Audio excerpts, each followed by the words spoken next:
And do the Pledge of Allegiance with us. I pledge allegiance to the flag of the United States of America and to the republic for which it stands, one nation, under God, indivisible, with liberty and justice for all. Like the owl to stay standing. There was an accident the other day and we lost a lady at her home. Her name is Peggy Osdemore. And she lost her life. We'd like to have a moment of silence for her, please. So just.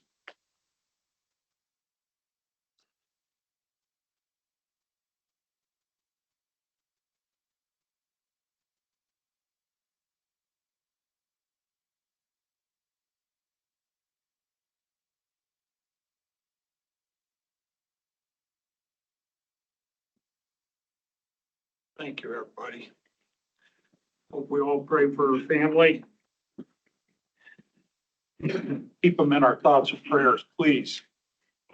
Peggy was a 25-year employee of the treasurer's office. And it's hit our treasury department very hard. Big part of that department. So. Thank you, everybody. Okay, let the record show everybody's present on the board. Our public comment policy statement is if there's anybody from the public that wants to make a comment to the board, they will need to go over to the table over here, read the script and fill out the form, make public comment. At the end, we will reserve about 30 minutes for public comments. You will get 3 minutes to speak on your topic. The board will not respond unless the chair allows it. Okay, everybody looked over the consent agenda? I'll make the motion to approve the consent agenda. I second that. Motion and a second. All in favor signify by saying aye. Aye. Those opposed? Motion carried. Okay, have we got any new hires in here today? None? Okay. Next up, John McCurdy, Executive Director, SWIPCO. Discussion and or decision to approve funding requests from Southwest Iowa Planning Council, SWIPCO, for fiscal year 26-27 for membership dues and to approve $11,610 funding. Good morning. Good morning. Hi, John. I'm John McCurdy, Executive Director with SWIPCO. And it's my pleasure, of course, to be here today and talk a little bit about what we do. And thank you. Susan is your representative on our board. And of course, SWIPCO, we're a 2080 organization of which Pottawatomie County is a member, as well as the cities within Pottawatomie County as well. We just this past year celebrated our 50th year of serving Southwest Iowa. A lot of what we do is we help coordinate local planning, economic development efforts, and community development. And really, I think a lot of our emphasis is on what I call good governance and delivery of public services. So in a lot of ways, that is, we aren't necessarily the ones recruiting the Google or, doing those kind of things, but making sure that our communities in our region are ready for that kind of thing, that they have services and the quality of life that is attractive.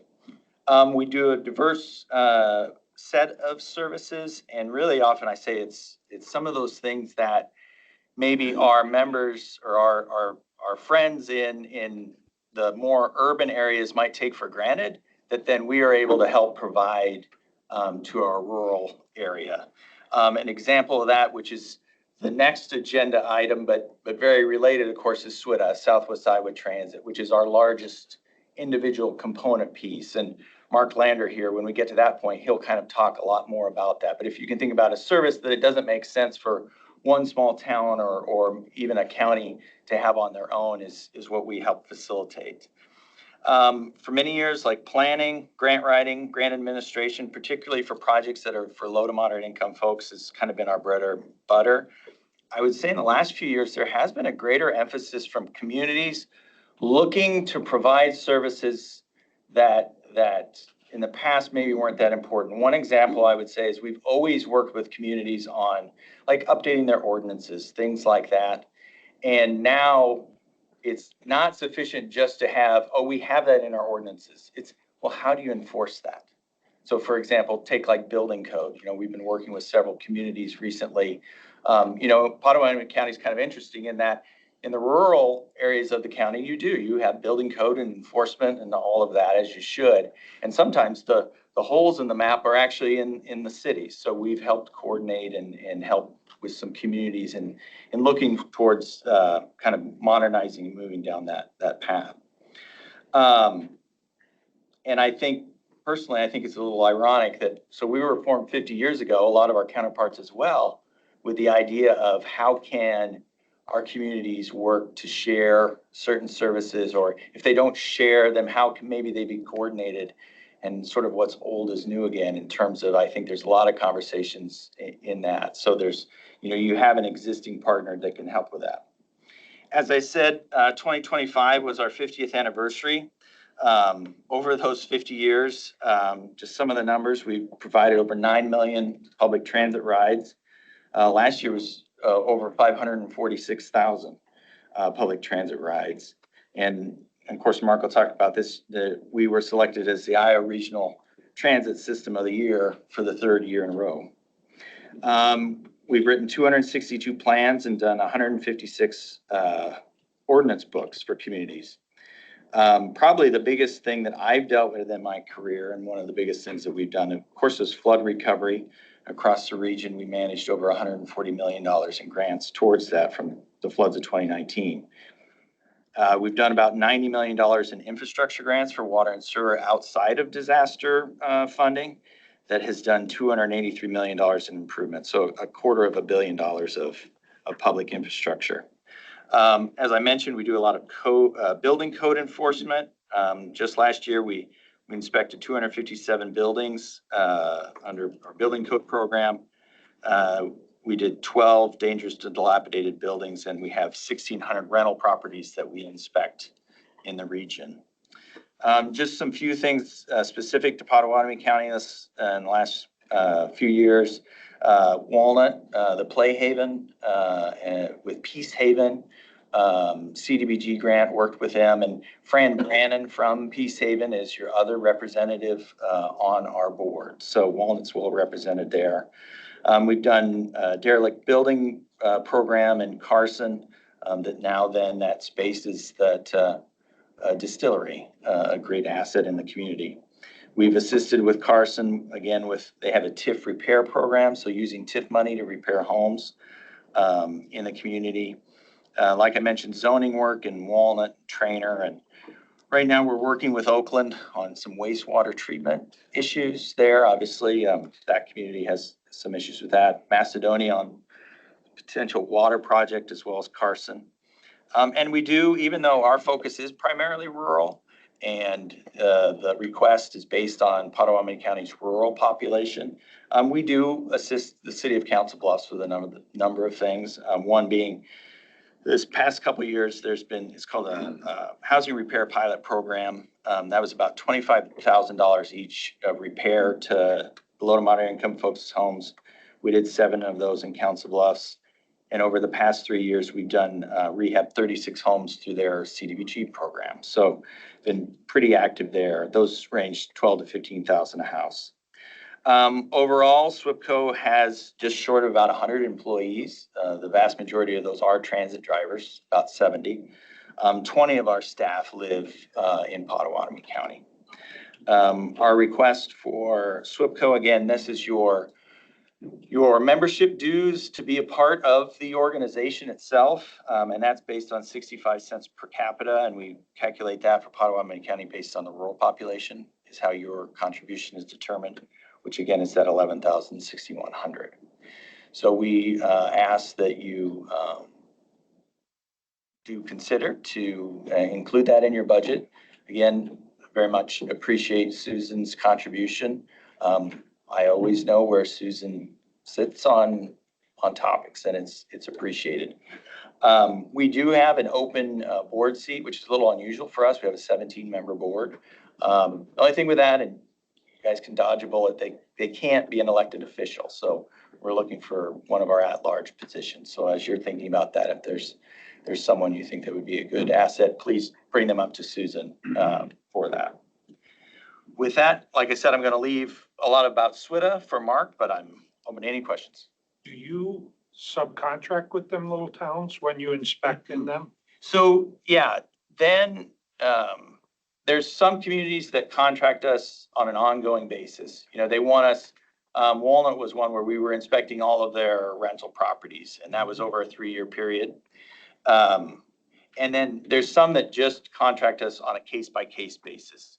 So say there is a dilapidated building in town, we have kind of a set contract, and we charge $75 an hour for that, and it usually takes about 5 hours of work to do that DDB inspection. So it's kind of a balance. We do charge fees, of course. So you inspect these properties Yeah, so, for electrical violations, that kind of thing? well, a lot of times they're legitimately dangerous. You know, so it could be electrical, it could be a hole in the floor. I mean, oftentimes it's those are major ones, and our participation usually helps them jumpstart the legal process. Because we all know or have dealt with, a city might take somebody before a judge and they say, well, you need to give them more time to fix X, Y, and Z and all those things. What we give them is, here's a full report of all the things that you need to do. And often that can help sort of short circuit that. John? Yeah. The city of Oakland. Yeah. They're expanding the sewer system Right. for their new addition. Well, my understanding of the project, because thankfully I have great staff who are working much more closely on the specifics with that. So I don't know all the details. I do know that project has grown significantly to where, so one of the grants we tend to work with is CDBG and Community Development Block Grants. And that, I believe in their case, would top out at $600,000, but I think it's talking about a $10 million project. So it might be a situation where the grant and all the strings that come with it may not be worth the $600,000. That's the balancing act sometimes we deal with. So that's to be determined.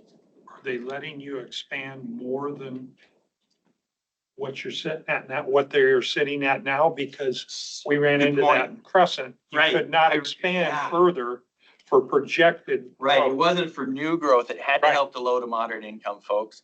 So typically then we can identify what portion of this is for that.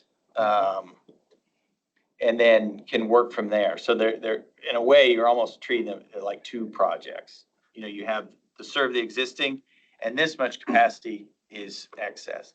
Now, often then that might be where maybe USDA might be able to participate, maybe not. They're a real stickler on Yeah. future growth. Yeah, and I mean, Crescent Week, I remember, that was an early project. I had just come on to SWIPCO with the sewer lagoons. I Yeah, remember guys shot holes in the lining and things like Yeah. that. Yeah. practice and shooting. Yeah, great into the times. sewer system. Yeah. Well, and when you deal with 64 towns, you get a lot of stories like Yeah. that. I Oh, yeah, hate to say it. No one should shoot a lining of a sewer line. that's all I got. Anybody got questions for him? The amount of 11,610 was the same amount as we paid last year. Yes, and we have not changed. I've been there, this will be my 20th year. We have not changed our due structure. It's 65 cents per capita. The only thing that has changed was we adjusted the last census. But yeah, it's same as last year. What's your overall budget? About $8 million. And do you break that down? Like, how much have you spent in Potawatomi County, say, the last fiscal year? How much of our $8 million has been spent in Potawatomi Track County? that. Well, not really in that, there's two parts to that. One would be how much service per se. And that, particularly on the transit side, is easily knowable. He'll have data on that. As far as like how much of our payroll, let's say, is spent in Potawatomi County, I just pulled up our list of active employees to give you that number of 20 employees. I didn't run, how much of our payroll is going to Potawatomi County. No, I mean, when you say that you secured grants for Sure. Carson and, I mean, what kind of an impact did your organization have on Potawatomi County? Right, like ROI as far as that's concerned. So I think that's a good question, because right here, in terms of grants that were secured, that's about $750,000, okay, in the last 3 years. But there's other what things you do too, right? Don't you help Right. low to moderate income, winterizing of homes? So when Potawatomi County used to participate in our Southwest Iowa Housing Trust Oh, Fund, we don't, and then you withdrew from that to okay, form with Council Bluffs. yeah. I've got a strong opinion about that, but I think that there's good things and bad things about that. But one of the biggest areas that we do is housing, but I'm not talking about that here because Potawatomi County isn't a member of the Southwest Iowa Housing Trust Fund. Okay, I guess I'm just looking for, what kind of a benefit does Potawatomi County get out of that $11,610 that would give you? Right. Maybe that's something you can get back to us on. And I would ask, I hate to say there's intangible things, but when we do talk about things like the fact that these communities are getting assistance with their ordinances, with enforcement, all those things, those are things that I would put in a separate bucket as far as the fact that our communities are staying viable and they're also protecting themselves from becoming, one of my big concerns is that our rural communities don't become the Wild West in terms of, I think we all have a right to live free, but I think we also understand that there's a lot expected of a municipality or the rural community. And that's a lot of what we're helping to provide to them because, 5 council members and a clerk maybe can't do that. So that's one of the biggest areas we do. But I can get you some quantifiable numbers, and Mark's going to blow you away here in a second as far as what you get for the 6,000 towards SWITA. Well, we've got a lot of new city clerks in the county, and I know SWIPCO is providing some guidance and just helping them through transitional work. Yeah. And that's something that the next person I would hire, if we were in a hiring mode right now, everything is a little, got to deal with uncertainty, but is in the past, we've had basically a city clerk for hire, so to speak, or that can fill in, or city administrator. And that I think we do, often it's me who's talking with the clerk through things. How do they move forward with reports and all of those things that you deal with?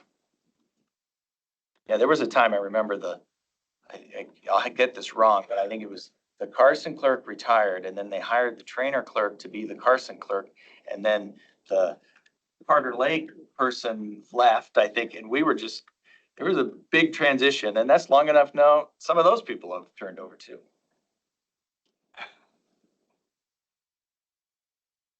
Morning. So I'll talk a little bit about our public transit, SWITA. Just to start off, a couple numbers for fiscal year 25 in Pot County. These are all Pot County numbers. We provided 164,962 rides. We ran 433,959 miles and about 20,000 man hours. We have 20 vehicles based in Potawatomi County. Our operating budget is 1.1 million for the county. And then a couple things we're working on. As many of you know, because you guys signed the letter of support for our SWI Ride program that we're working with the hospitals on to provide transportation for folks in Pot and Mills County. Primarily to start, it'll be within a couple miles of Council Bluffs, but then the expansion's planning on getting out into the county and bringing folks to and from doctor's appointments. We were awarded a $50,000 grant for fiscal year 27 for our SWI program, as well as as long as we show appropriate growth and good operations on that, we should be able to get 50,000 for fiscal year 28 as well. So the DOT kind of looks to see, how are things going? What's, is this something that's going to be viable before they approve the next portion? So in total, it could be $100,000, which is really good for the area. It's going to get folks to and from doctor's appointments. People that may not have a ride will now have a little bit of a safety net so we can get them there and get them taken care of. We were also awarded $8,750,000 FTA grant for a new facility that will be here in Council Bluffs over on Nebraska Avenue, replacing our current location. Hopefully, we'll break ground on that in the next few years. It's How much 11 is million. that? What's that? 8 million? Yep, 8,750,000. Wow. So the facility in general is looking to be right around $11 million. And so it'll be Yeah, we state of currently the have, art. we currently have a building down on Nebraska Avenue, and it's a dump. But we bought it primarily for its location. And so it's taken a little while, but what we'd hoped happened was to be able to secure some grant funds. We do have to match that, close to $2 million. And since it's grant funded, it'll be a long process. It'll really be a 2 or 3 year project from now, but we should have a really good top-notch facility down there. So that's exciting. Also, want to talk just a little bit about our work routes. We provide transportation to OSI, to and from OSI Oakland Foods for all ships, as well as Monogram prepared meats up in Harlan, Iowa, from folks living here in the cities, as well as we have partnered with Fremont Enterprise, who for a van pool program where we currently have 9 van pools running from various points in the city to Google. And that's been a pretty big pickup for us. Last month, we did the most rides we've done in a month for Enterprise, and that was 1,070. And we're expecting that by the end of the fiscal year to be somewhere around 2,000 rides. So almost doubling. So kind of how these van pools work is we subsidize each van pool $600 a month.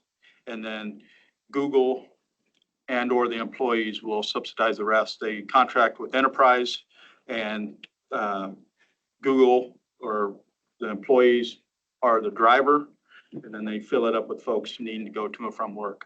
And it works really well in Google's situation, because they have a lot of folks that may be working from home and only work in office a couple days a week. So those folks are only charged for those days that they actually go into work. So it's a really good program, and we're really looking, we see a lot of room for growth in that, especially here in Pot County. And I would expect in, the next 3 to 5 years, having that program be, 20 to 25 van pools and really put up some impressive numbers. So that's kind of all I have. If there's any questions, I know I went through it kind of fast, but we do a lot in Pot County. And I mean, you guys have a very robust transit service because of what we're able to do on a daily I basis. see your vans out there a lot. Yeah, we got a lot of them. Once you see one, you realize they're everywhere. Yeah, so, yeah, our workforce growth is where we see, the next 3 to 5 years being a lot of growth for us, because there's a lot of need for it, for various reasons. Price of using your own vehicle has gotten so expensive, insurance is through the roof, and buying a new car, almost doubled in price on some of them. And just a couple things I want to add real quick is that public transit in general in this country has really kind of gone through, COVID obviously hit it hard, and then a lot of places it didn't recover. But SWITA, we have grown a little dip at COVID and just continue to grow. And really one of the things that makes us unique is this workforce transportation. a lot of places, their transit models were built on taking people into a metro to work. And ours has actually been built on taking people from the metro to a rural area to work. And so that has grown, those plants aren't in places because of the organic workforce there, but we're able to keep them supplied with workforce from the metro. And that SWI-Ride, the medical transportation, that is in a direct partnership with Jenny Ed and Mercy, working on that together. So that's been great. And that's just literally just was announced. That's the first time we've made that known that grant was awarded for that. So pretty happy. Do you guys, transportation wise, do you cross the river into Nebraska for any reason? Yeah, we do. I mean, we can provide a trip in, We can provide any trip that originates or ends in our areas. So, and if it came down to it, we could do it outside of our areas, but usually that's something we try to avoid because we are designated these areas. So we'll take medical yeah, we appointments. take a lot of if people. somebody- Yeah, Yep. you know, like a cancer center. Yep. Yeah, we do quite a few of those trips. Do you do work routes to Menards? No longer, we haven't done work routes for Menards for a couple of years. We do some things seasonally. In this spring, we might see something, but we no longer do it on a regular basis. And I thought I saw your truck stop at bus stops. I mean, is that where you, to pick up people? Does that go on? I can't remember exactly, but. What was that? At like your- the fixed route your- bus stops. Your transportation trucks stop at bus stops. No, not typically. Okay. No, we usually pick people right up at their homes. Right there home. There are a few locations for like work routes where we have set pickup points. Okay, well, that's- That might have been Yeah. what you saw. Yeah, but that's usually, most people are usually picked up at their homes. Okay. Thank you. And the 6,000 that you're requesting for SWITA is the same amount that we were requested last year. Yes. For Okay. again, many years. We're on A still. Well, Well, we goofed and you opened the door, so we rolled into B. Okay. Yeah. So do we approve A first? yes.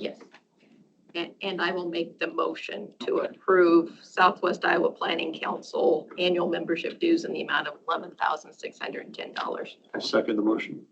Do we take that out of gaming? Yeah, Where from? it comes out of gaming, both of these do. I got a motion and a second to approve 11,600 for the planning council from Southwest Iowa Planning Council. Discussion? Okay, all in favor signify by saying aye. Aye. Those opposed? Motion carried.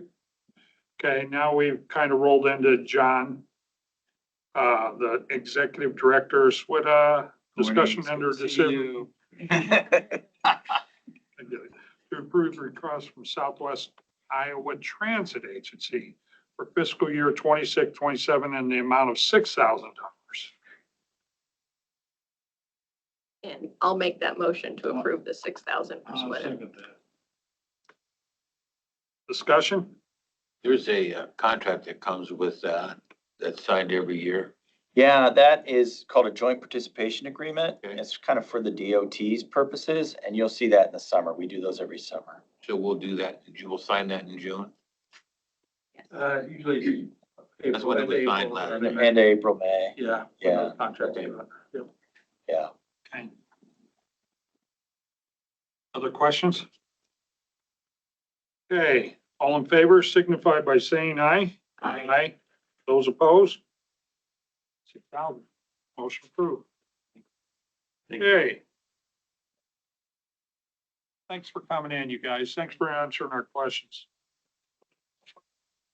Discussion under decision to reappoint Deborah Redmond as the representative to the Southern Iowa Regional Housing Authority Board of Commissioners and to approve and authorize the board to sign resolution number 12/2026, a resolution entitled Certificate of Appointment of Commissioners of the Housing Authority of the County of Pottawatomie County, Iowa. I'm looking all around. That's okay. Debbie, is that something you want to do? Yeah, sure. All right, I'll move that for you. Okay. I'll second that. Discussions? Questions? Debbie, you want to talk? Just been on the board of commissions for 3 years, and it's a good opportunity to learn more about like what SERHA provides to people in Southwest Iowa as well as, Potawatomi County. And it works well with the position over with the disability access points, since it does cover a lot of those counties as well. So I oftentimes, I kind of relay the information to the supervisors, that way they know, as well as then like my coworkers, when they have like opening of the vouchers, or if they have openings in some of their housing units, that way they could relay the information to persons that they're working to. So it works well for both of us. And Debbie does a great job of speaking up on those boards because she really understands the needs. So that helps them too. So Advocate for them, and as well as let them know about like what our agency does in case they do have, residents that need some additional supports. Questions? You meet all the qualifications of that, right? You're not an elected official, and you don't work for a United States senator or a House of Representative person. You're a legal resident. You're a property owner. All that good stuff. Yes. Do we have a motion and a second on that? Yes, we do. Wickman made the motion and Jorgensen seconded. And I would ask for a roll call, please. Chairman Shay, Aye. Supervisor Jorgensen, Aye. Supervisor Jones, Aye. Supervisor Miller, I Supervisor Wickman. thank Thank you. you. Thank you. Appreciate Thanks for stepping up. No problem.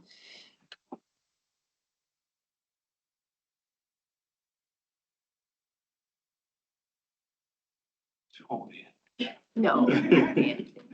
Antonia. Krupeka. I'm sorry. 5 years, you got it. Okay. Smith. Director, Council Bluffs Library. Tanya Feets, Walnut Public Library. Sabrina Lewis, Director of Oka Public Library. Countywide Public Library Update.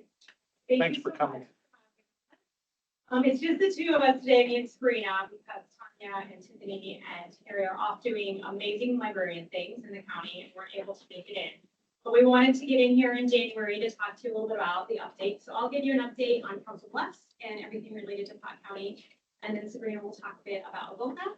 And then I'm sure if you had questions about Oakland or about Carter Lake or about Walnut, you could reach out to the other ladies. I'd be happy to talk to you about that.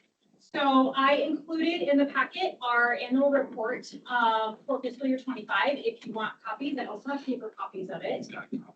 This year, we have seen growth. We've really bounced back after COVID and seen a lot of growth in the county participation as well as within our city limits. You can see on that page our beautiful outreach vehicle, Willow on Wheels. And Willow on Wheels, we're very excited to really get out into the county.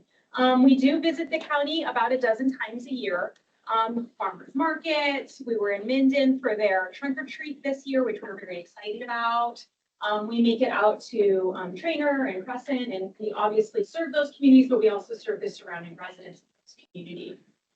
If we have an open invitation for parades, now that we have vehicles, so if there are parades and you have parade organizers out there in the county, if you're listening in, please reach out to us. Sometimes it can be really hard to connect with the community individual, and we're often looking on social media or subscribing to the different newsletters in the towns to find out so that we can be out there and be aware. As far as statistics go, we do have just over 4,800 cardholders in the county that utilize our digital collections and our physical collections.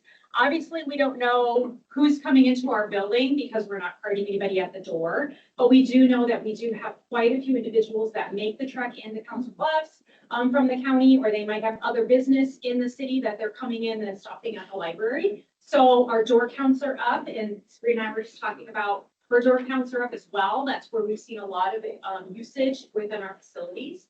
Our checkout counts are up this year from last year for coming residents, both digital and physical. This past fiscal year, it was just over 51,000 checkouts happening from our materials and digital online. I've got a user right here. He was just very proud of showing me on his phone what he uses with the kids art. Books last year. Yeah.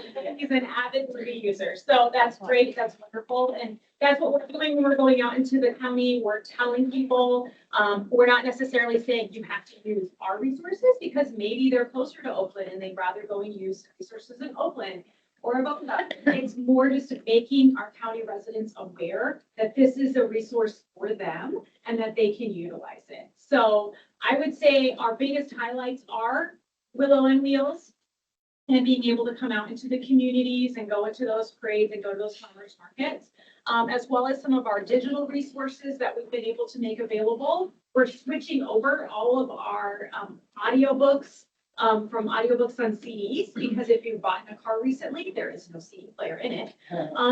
So we're working on transitioning them over to these all-in-one contained devices that you can then just connect in and stream that audio if you don't want to do it off of your phone. There are many residents who don't want to necessarily use their phones in their cars. They'd rather have something they can plug in. It is safer. And so we're working on doing that. So look for that into the future as well, what we're doing at the Council Public Library. And I would encourage everyone to look out for our community read. We did just announce what the community read is. I encourage you to read the books and attend the programs we have associated with that. Do you have any questions for me before I pass it over to Sabrina? We can use the small town libraries too. You can. I did not know that. Okay. You can really go to any of them. That's kind of what our whole compact kind of deals with, is that, you know, if you have a library card with Council Bluffs, but you're out in Oakland and you want to utilize that, you can talk with them at the desk and they can work with you on that as well. In case there's programs or they have resources that we don't have, because we do know that that happens, and that's part of sharing and getting that access out in the community. So you have to bring that book back to Oakland if you pick it up. Okay. All right. All right. Give it to the That's fine. Switta guys. Yeah. Let them put it on the bus. Yeah, put it up the- bring it back. There's so many ways, real quick, there's so many ways to get information these days. Books are one, Yeah, many. Books are still popular, but you're still checking books out. yeah. Is it We've growth- actually found a still growth resurgence. industry? Okay. Yeah, we found a resurgence in people wanting the physical books. I don't know if you've seen that too, but people are really wanting the books now, which has been a little bit troublesome because we've had some situations in the past 8 to 10 months that have made it more difficult for libraries to get books. One of the largest distributors of books to public libraries closed their doors unexpectedly and left a lot of libraries without opportunities or options to get materials. We were able to pivot, and you guys were able to pivot pretty quickly, but that has changed access for public libraries in getting materials to give to communities. So we're figuring it out. We are flexible. What Did Mr. Wilbur say 100 books? was that? How many books? Checked out 100. I read more than that, but I checked Yeah. out. Yeah. Do you have enough time for your duties? You got a lot, I Megan? I don't have any hobbies. Do they have 8-track tapes there too? I read, I listen. I have physical books, I have Kindle books, and Yeah. my mom was a librarian, you know, so I'm gonna be a book nerd my whole life. Did you say 8-track tapes? I wondered. You're if- I showing don't your have any age. tracks. We can convert those for you. Thank you. Hi, I'm Sabrina. I haven't met all of you from Avoca. I'm the library director there. And yes, like Antonia said, Antonia. I did it too, Brian. And I know her name, Antonia. We've also been up in Avoca over the year before. We had 2,500 extra people come through our doors. And to remind you, Avoca is a town of 1,685 people. So to have that big of an increase in a year, so we also offered 185 programs last year and had over 3,000 attendees at those programs. So we're very busy in our little Avoca library. And checked out 13,000 physical items to patrons and then also over 3,000 digital. So Hot County specifically, our rural card holders, we have 587 rural Hot County cards in our library, and checked out 3,000 items to them last year, physical items. So yep, rural Hot County residents are using our library and they're coming to our programs and they're using our Libby and our Hoopla and computer and printer tax forms are already becoming quite a big thing, and the only way really to get those now is to go to your library or your home computer and print those off. So we are seeing a lot of that right now, and some fun events coming up. We started some Dungeons and Dragons events, which some people think that's funny, but a lot of people really like that. Yeah. Yes, yeah. For adults and kids, we'll be doing that, and we do trivia nights and local authors and craft classes and all kinds of stuff. So it's a lot happening. That's a very nice facility too. Yeah, thanks. And it's been well taken care of. People always think it's new. It's not. I you think spend it's our older what? than I am, but yeah. Oakland has a very nice facility too. Yeah, that's right. We're lucky in our county to have such nice libraries. Yeah. Sure. And like she said, people use Council Bluffs, they also use Avoca. It depends what they're going to town to do their grocery shopping. They may go there. They use all of our services. A lot of people do, and it's awesome. Yeah, so thank you guys for your continued support. And yeah, I appreciate it. Thanks for doing what you do. Thank you. Thanks for coming in this morning. Yeah, happy to.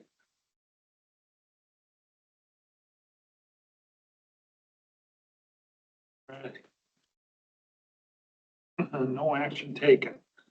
Okay, next up is what should be committee presentation of quarterly employee recognition winners. Okay, what we got is service and accountability is defined by customer service, customer navigation, following through, and timeliness. Ethics and integrity is defined by being kind, going above and beyond, and giving extra effort. Job knowledge and skills is exemplified by those who improve efficiency and processes, offer, implement ideas, and lend a helping hand. Professionalism is exemplified by those who carry out the county values, exhibit business acumen, teamwork, initiative, and are reliable. Self-management is defined by independence, stepping up, longevity, composure, and good time management. Okay. Got the first one up. Service and accountability. Jamie Smothers. She's Deputy Treasurer. A citizen emailed our County Treasurer, Lee Voss, with questions on paperwork needed to register a vehicle purchased from another state. The citizen was directed to Jamie Smothers, who immediately and across subsequent emails resolved the issue for the citizen. She got them right information and agreed to proofread it for correctness, providing outstanding customer service to the public. She went further than she was expected, and the citizen submitted this recognition for Jamie. Jamie, will you come forward?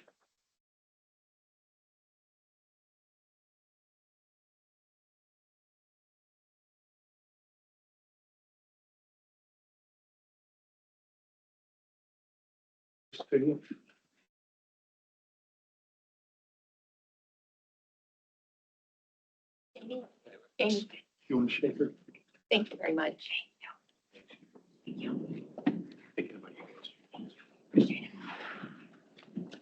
Thank you, Jamie.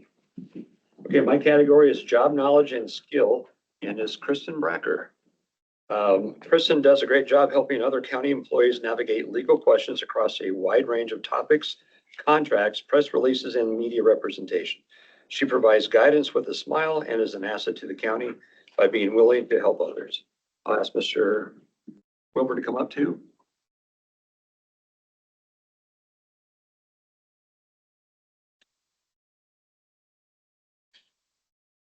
Get the boss in here too. Hire well, that's my, hire well, get out of the way.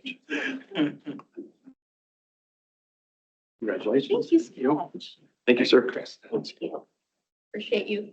Thank you. Oh, I'm sorry, Kristen. Had cookies on my hands. Oh, great.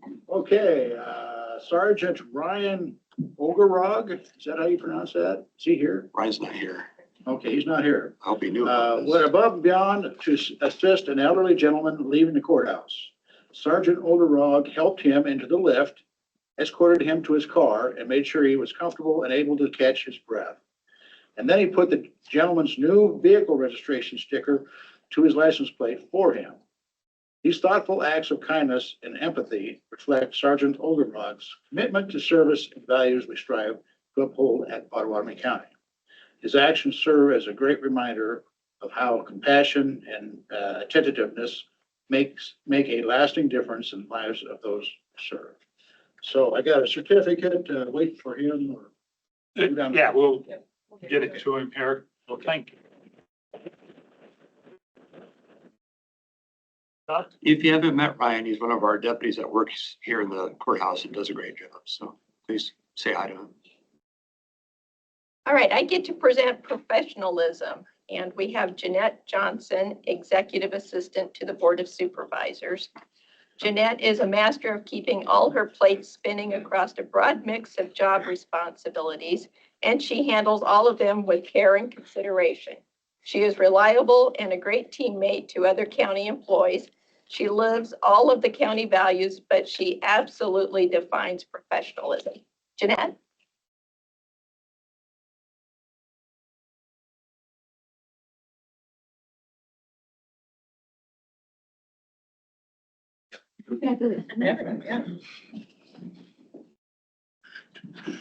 Yep. The whole group. The whole group. Yeah, let's do You coming down? Let's do it. The whole people, the whole. I'll stand in front. There we go. You're okay. You're okay.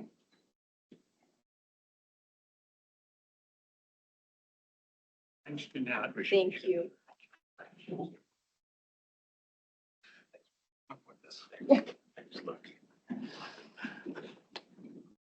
And then I have another one to present for professionalism, and this is to Kate Gerber, the Public Relations Manager.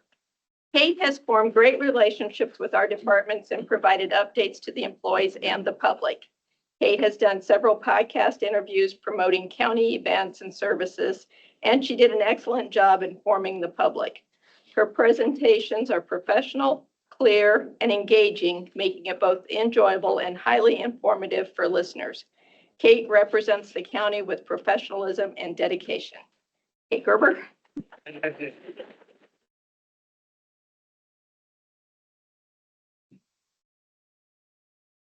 Congratulations.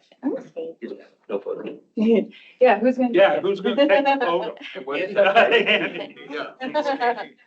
Do it.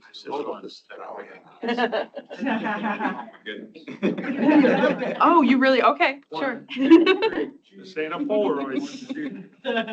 Just don't break it. Thank you, Kate. Yeah. Say again. I think everybody's in the frame. Logan, come on up. I get to present the certificate for self-management. Self-management is about having self-control and mastery needed to take control of one's work, to step up when it's needed, and to be able to work independently towards the mission and vision of the organization in a charismatic way. Since joining public health, Logan has made a lasting impact as a promotions coordinator. He's always eager to help, has a smile on his face, and never says no to any task. Logan always steps in and steps up whenever needed. His attention to detail is unmatched. His creative work drives the public health social media presence, with clients often mentioning seeing our posts, especially for walk-in clinic days. He meets every deadline, works well with others, and brings a positive energy to the team. The new brochures are clear, inviting, and effective. Thanks, Logan, and what you do. Thank you.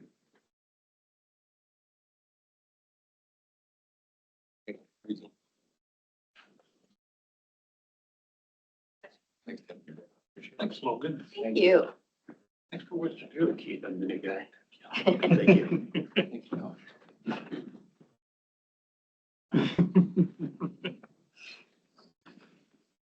Thanks, everybody. Did, Really you wanna- appreciate that. Sorry. Go ahead. Did you want to say anything, Jamie? This was our quarterly winners. We will have annual winners next month. So be prepared to hear some top employees things from the last year. We'll go through this round in another month, so next at one of the meetings. We have had an increase in the number of recognition responses that we've had turned in. We're working on a display in the front lobby to help highlight these employees with a new box and frame display by the kind of by the treasurer's office. And I think that will also help drive some of this recognition program forward. If you're in the courthouse and you see somebody doing something great, we encourage you to recognize them.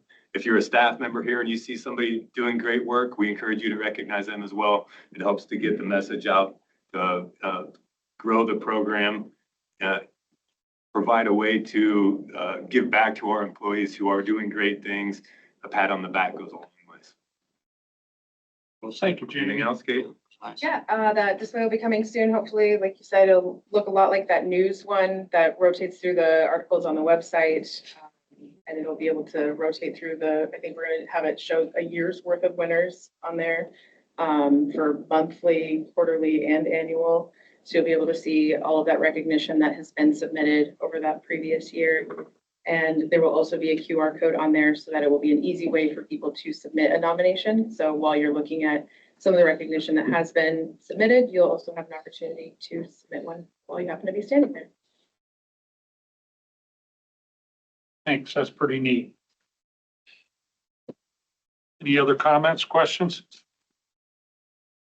Next up, discussion or decision to approve and authorize board to sign the IPIB informal resolution. So this relates to the open meetings complaint that was filed by our former county engineer, John Rasmussen.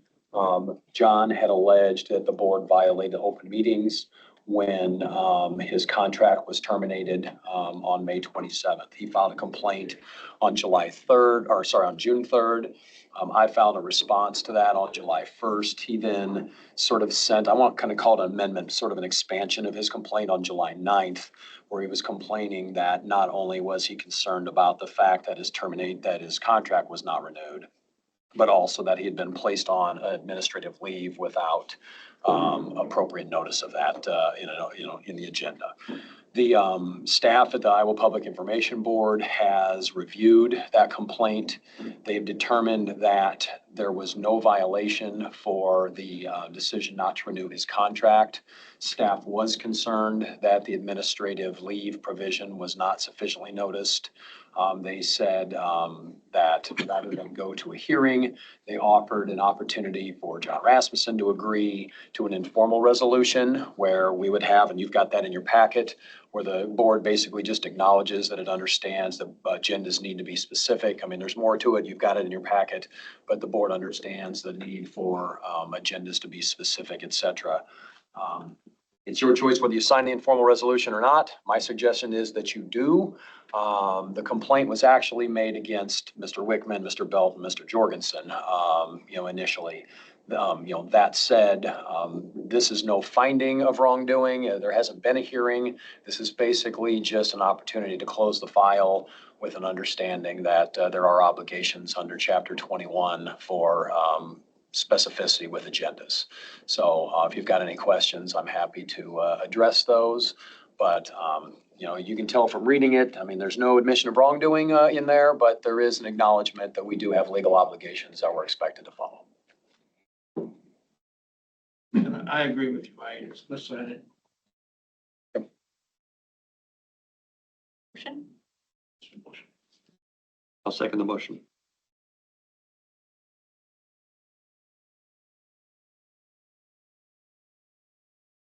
Motion and a second. Is there discussion? Anybody got comments? All in favor signify by saying aye. Aye. Wait a second, I think that's a roll. Oh, okay, I did not. It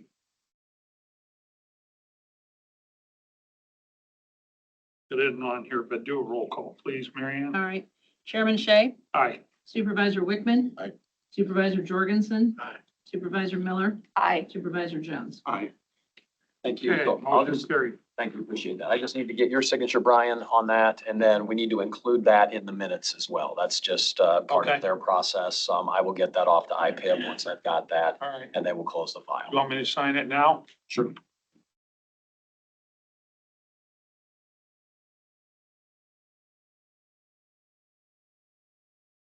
Is it in your, He's got it. no, is it in your folder, Brian? You know what? Thanks for doing that. It is. Seems like a lot of work.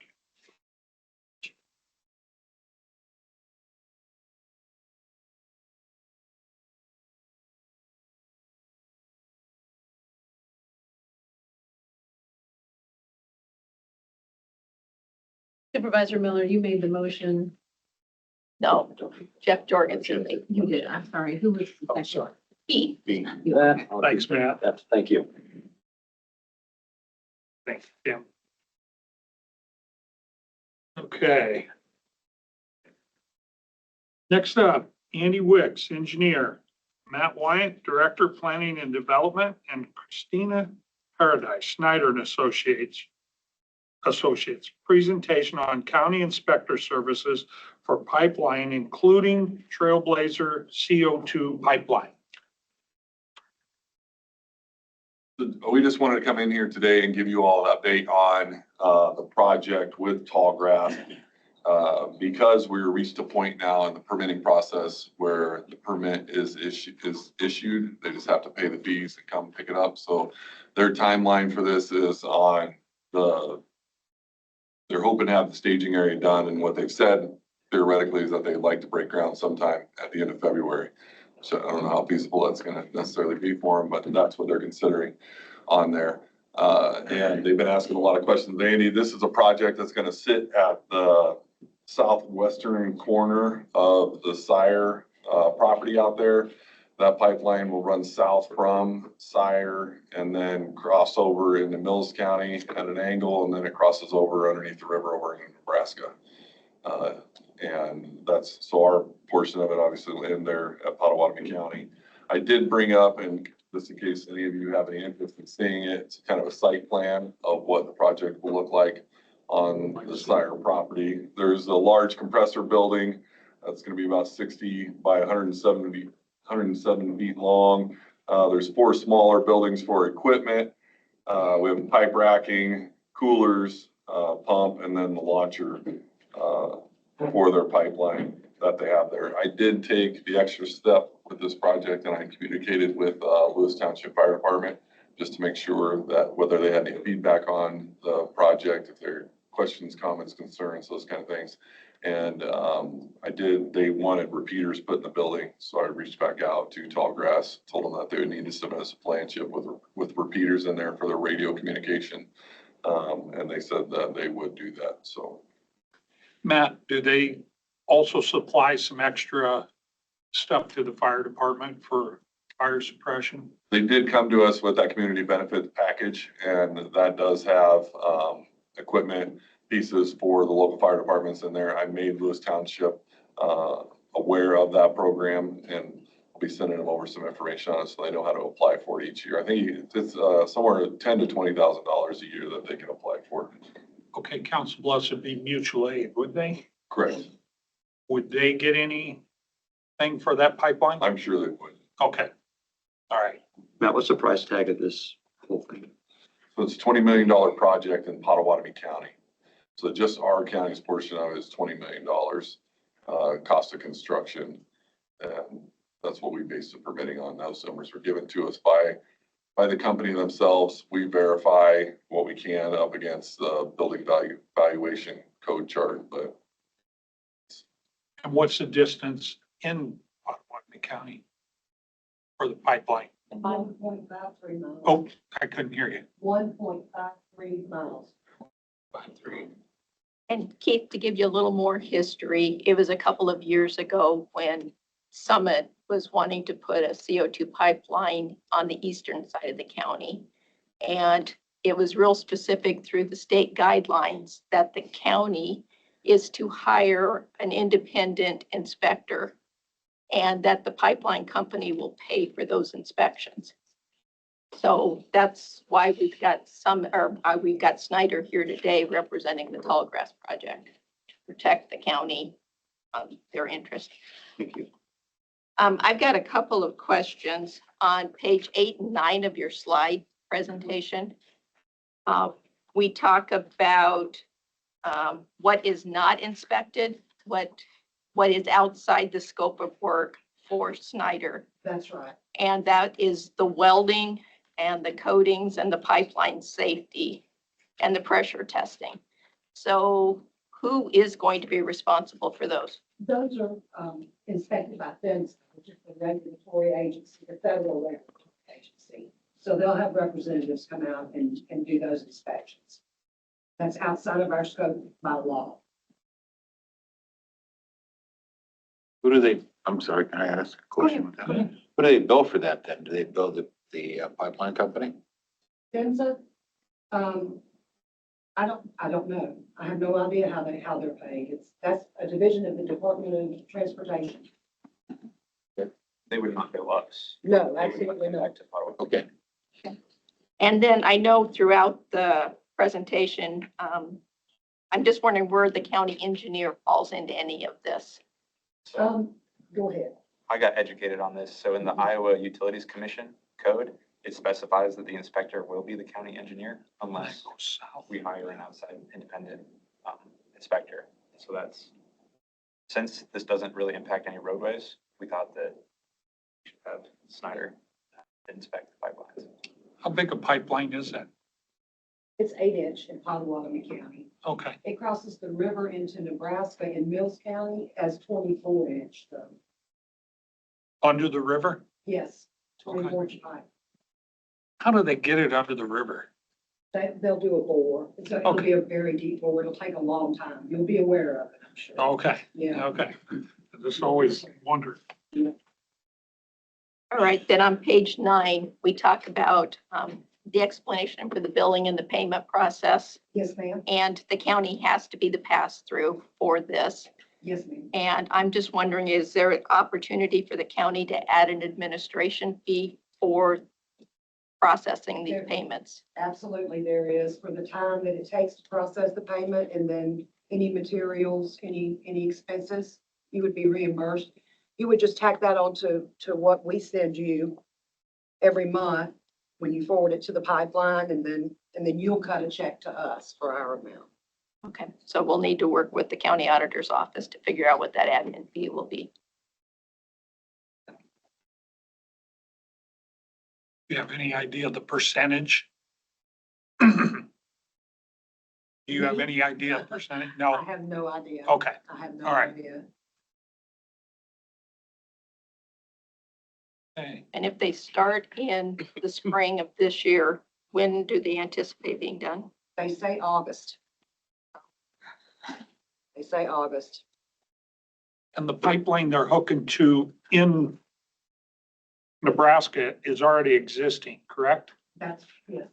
Yeah. It was a gas pipeline. It was natural gas, and they're converting it to CO2. No? Okay. Yeah. Okay. Make a motion? So move. Second? Second. No, wait. There's no motion, no action I taken. think we're I'm already sorry. under contract. We were just really Yeah, updating you on where things were because the timeline is more definitive now. Also wanted to make sure that everybody was aware that all of the landowner agreements for easements on this particular project were no eminent domain, like all the landowners were agreeable Okay. and made contract with the pipeline people on their own. I see on your map, you got a house kind of along the highway there. How are they? They are, according to their application with the IUC, they have a setback of 300 feet. And they have all voluntary easements. There have been no objections filed in the docket with the IUC on this project. And we did hold a kickoff meeting with Tallgrass and Snyder's, so that way they could all meet and kind of settle up on expectations from one another. earlier, so last week or the week before, so. Seems way longer ago than that. Matt, when we approved Snyder to be our representative and inspector on, we were talking about the Summit project. Does our contract with them cover us for? Tall grass was lingering out there when Summits was going on there. And that's what Mike Geyer and I had worked out before he retired and left, was to make sure that the agreement covered both projects. Okay. And we are also the inspectors for Mills County as well. Oh, good. To keep it clean, we would like to present you with another agreement and a designation to file with the IUC, just to keep it clean. So The original one specific. lists the Summit project, and we want to list this one. So we will pass through paperwork that specifically calls out each. Okay. Any other questions, comments? Thank you. Appreciate you coming in. Next up, Andy Wicks, engineer. Discussion and or decision to approve job descriptions for roads operations center foreman, office manager, construction foreman, administrative assistant, and assistant engineer, and to authorize the hiring of an engineer tech 3, tractor trailer operator, administrative assistant, assistant engineer, and project manager. Wow, you got a lot going on there, Andy. But that's good. We talked about it last week. You got anything to add? I just sent over the job descriptions late last week, and so I don't know. I didn't give you guys enough time to review those. Yeah, there are some minor tweaks, but I would like to move forward and get this approved. To move forward with Jasmine and finalize these job descriptions. Get hired. But, Okay. yeah, do you have any questions for me? I did appreciate the study session last week and the explanation for the positions and what you had planned. And I did spend some time going through the job descriptions yesterday, and I appreciate your quick response and your thoughts on those. And I'm in favor of moving forward. I just want to make sure that HR or Jasmine's had a chance to look at them from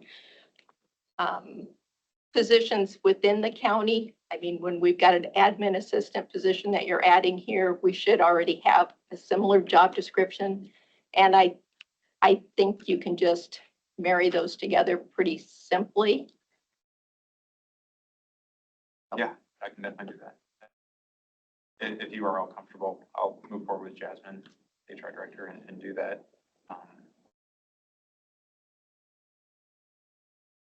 The motion? Well, I don't have any issues with any of them, Andy. I appreciate you moving forward, developing a team. It's up to you to run it. And I did look at those job descriptions. I don't have any issues with them. Every one of them say other duties as assigned. So, I mean, that pretty much covers everything. So if you want a motion to move those forward, I'll do that. I'll second.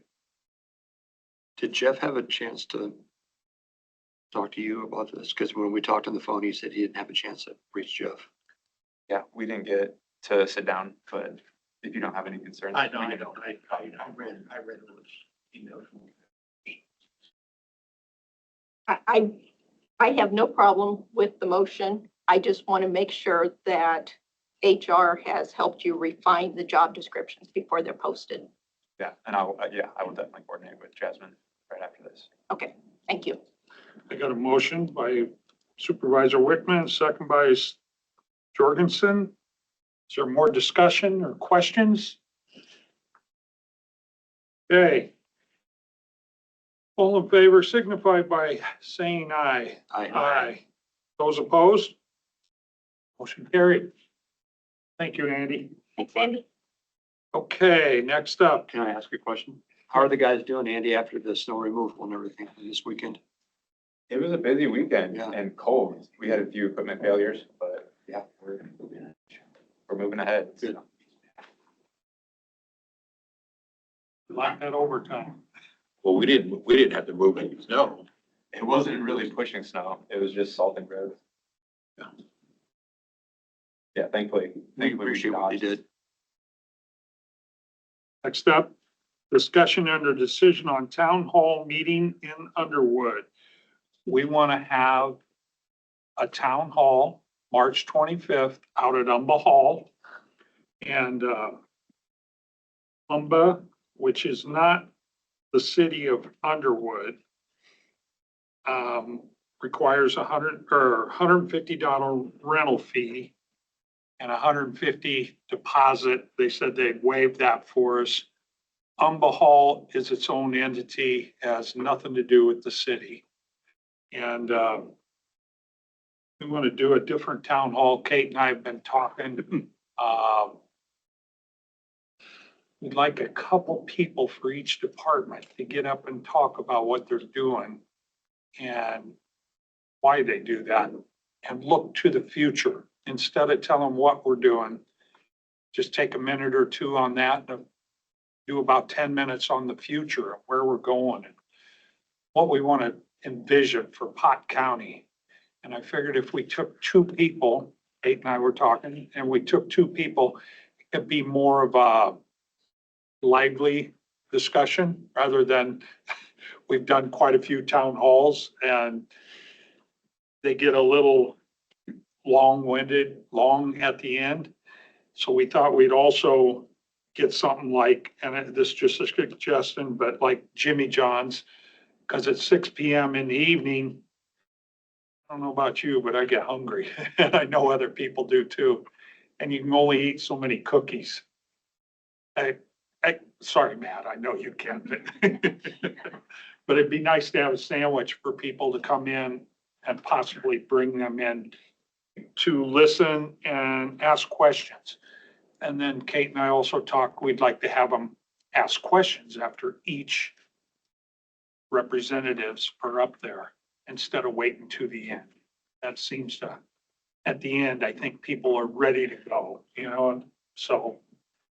Question? Is that the time, is 6 o'clock? 6 o'clock is what we usually do. We've been doing 2 a year, one in the spring, one in the fall. And we wanted to get it early enough because farming is getting really ready at that time. So we want to get something out there and bring people in. We've got some exciting stuff going on with the trail and a number of things out that way. We'd like to highlight some of that. So questions, comments? I'd like to. What was the date? March 25th. The So Wednesday. Wednesday. What I'd like to do is ask the board if they'd like to talk about something going on in the county too. So that's something we haven't done Is there a conflict? in any of Marianne? these. Marianne, is there a conflict? No, I was thinking there was, but it's previous month now. So what I'd like is a motion to approve renting the Humble Hall. And I didn't put it on here, but for sandwiches or something, something other than just cookies. So, That's the same night as the Wida Back Roads at the Palace. yeah. But it's, Too bad we couldn't rent the Palace. okay. That'd be great. Kate, have you put together a plan or a blueprint for this meeting and what departments you want, who you want to speak and what topics or anything like that? We have a preliminary plan to divide out the departments between the spring and the fall. And Good. be a little bit more strategic about how we split that up so that we have less repetition, and also being strategic about which ones are seasonally more intentional in the spring and in the fall. And so once we get this approved and everybody feels good about this date and location, then we'll fully move forward with that. You send that to us when you get it a little further along. Absolutely. I'll make the motion to approve payment to the Humble Hall for the rental fee. Well, second. Do you want to add to the motion a dollar amount for refreshments, or just add that you want to pay for refreshments? I would like that. We got any idea on refreshments, food? When you and I talked about it, we ballparked keeping it just in total under $500, including the rental fee. Okay, so not to exceed 500 for both. Correct. That'd be a lot of sandwiches.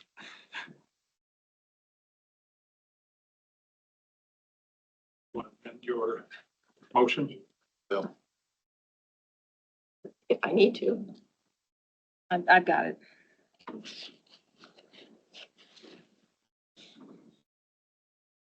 I would think you need to. Not to exceed 500. I'll second the amended motion. Good? Yep. Okay, all in favor signify by saying aye. Aye. Both opposed? Oh, keep going, Dave. Thank you. Okay, committee appointments. Jeff? Last week, I was at the Council Bluffs Airport Authority organization meeting. I can't say enough about our airport. It's very well run. Very competent people are in place to make that happen, and they do a tremendous job. Our Council Bluffs Airport is 2 thumbs up for me, so. And then I was at the, Thursday, I was at the budget session. Interesting things, you know, it's always a challenge. But my opinion, I don't think it's an overwhelming challenge. We will get this job done. All I have. I went to the city council meeting last night for the city of Council Bluffs. Wanted to congratulate the new mayor and the people that just ran for office. And I think she's here today and probably wants to say a word. Yeah, Mayor Shudak, I appreciate Councilmember Jones coming over and Chairperson Shea for coming to previous meetings, and you'll see me a little bit more often. I think it's great that we're building relationships across the roadway, and so whatever we can do as city partners, we're here to assist. And Councilmember Shea and I are already working on a couple of different things, and so just looking forward to growing our relationship and strengthening that. So thank you, guys. Thank you, Mayor. Thank you. Congratulations. Thank you. I spent a few hours up on the Vanman and CR levy districts, looking that over with some people. And then, pardon? Oh, I'll get to that. And went to Iowa West Foundation, had a meeting with them on the future of things. Went to an assessors meeting, spent some time in Neola with the stop sign issue. And then at the WIDA board meeting out in Trainer. Then went to another WIDA MAPPA meeting, I'm sorry. For the, I can't, the executive session. There's two. Is what it was. Then dealt with the visitor bureau. We done our budget and went to the jail union presentation.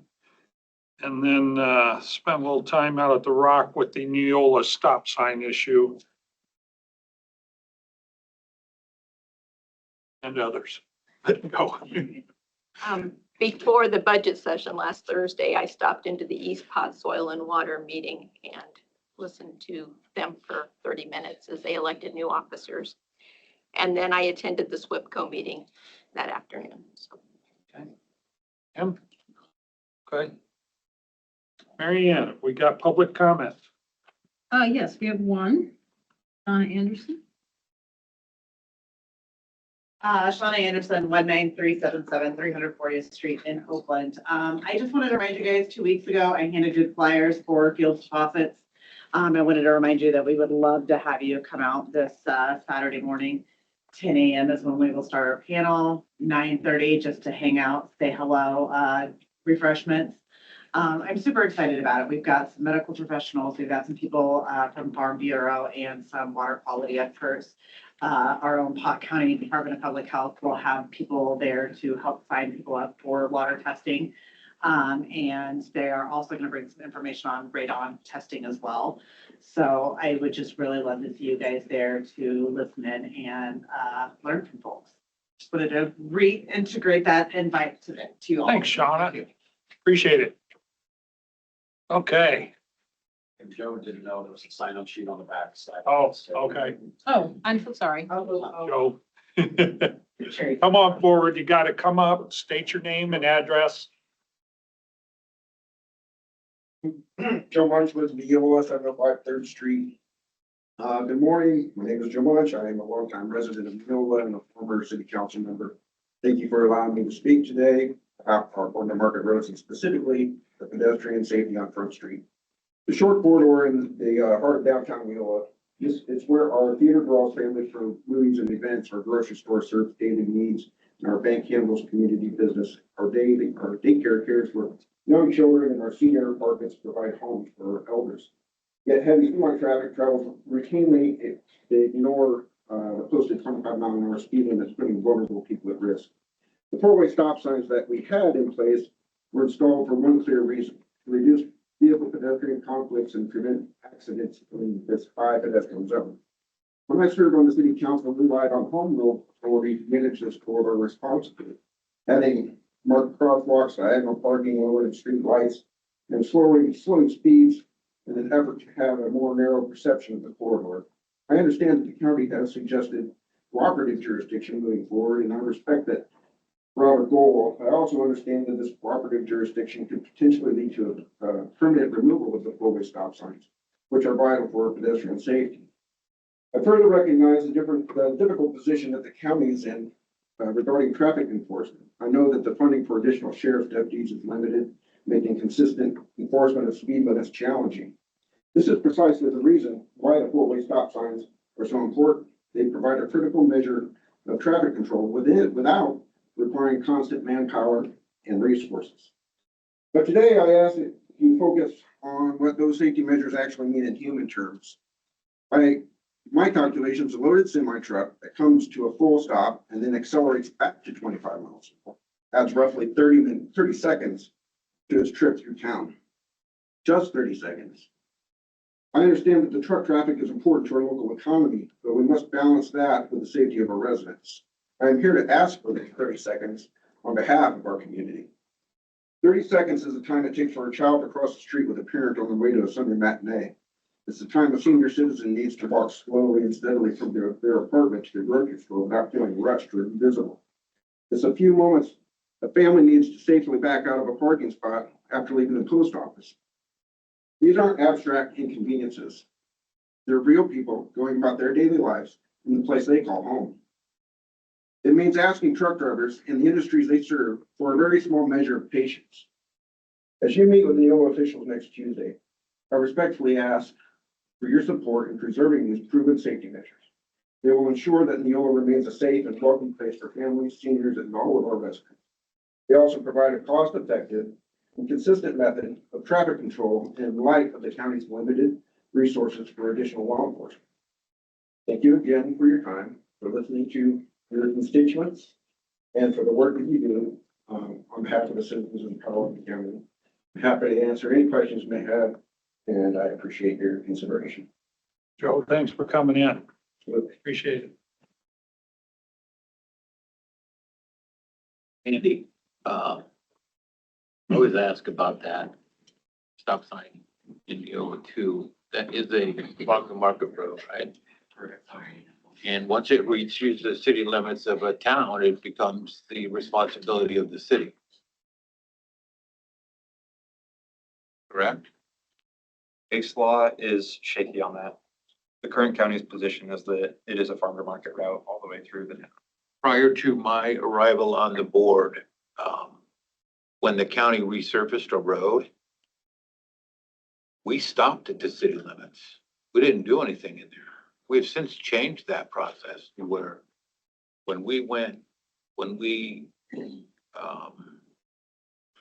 upgraded 191 through Underwood and Neola, The county paid for all of that.